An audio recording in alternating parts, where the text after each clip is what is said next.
30 June পর্যন্ত লম্বা ছুটির পর ধীরে ধীরে খুলতে শুরু করেছে স্কুল। জুলাই মাসে ভারতের সব স্কুলগুলি খুলে যাচ্ছে। বেশিরভাগ স্কুলেই জুলাইয়ের প্রথম সপ্তাহ থেকে নতুন ক্লাসের পড়াশোনাও শুরু হয়ে যাবে।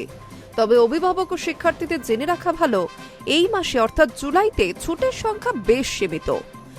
তবে এক নজরে দেখে নেওয়া যাক এই ছুটির তালিকাটি। অক্টোবর বা নভেম্বর মাসের মতো জুলাই মাসে বড় কোনো দেশব্যাপী সরকারি ছুটি নেই, যার ফলে লম্বা ছুটির কোনো অবকাশ মিলবে না পড়ুয়াদের। তবে নির্দিষ্ট রাজ্যের আঞ্চলিক ছুটির কারণে স্কুলগুলিতে সময়সূচির কিছুটা পরিবর্তন আসতে পারে। শিক্ষা বোর্ড ও রাজ্য সরকারের তরফ থেকে আলাদা আলাদা ছুটির তালিকা দেওয়া হয়েছে। তাই কোথাও ঘুরতে যাওয়া বা পড়াশোনা পরিকল্পনার আগে নিজের স্কুলের ছুটির তালিকা একবার চোখ বুলিয়ে নেওয়া একান্তই জরুরি। 16 জুলাই 2026 রথযাত্রা। কিছু রাজ্য অঞ্চলে এটি ঐচ্ছিক বা সীমাবদ্ধ ছুটি হিসেবে পালিত হয়। 31 জুলাই 2026 শহীদ উধম সিং।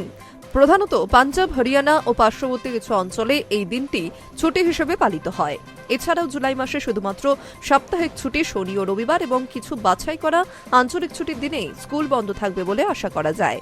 মাসের উল্লেখযোগ্য দিনগুলি হল 16 জুলাই ও 31 জুলাই। এই দিনগুলি ছাড়া জুলাই মাসে আর কোনো বড় জাতীয় ছুটি নেই। দেশের বেশিরভাগ অঞ্চলে স্কুলগুলি তাদের নিয়মিত সময়সূচি অনুযায়ী পরিচালিত হয়।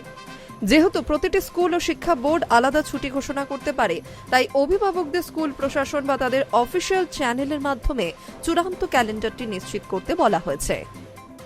High news network.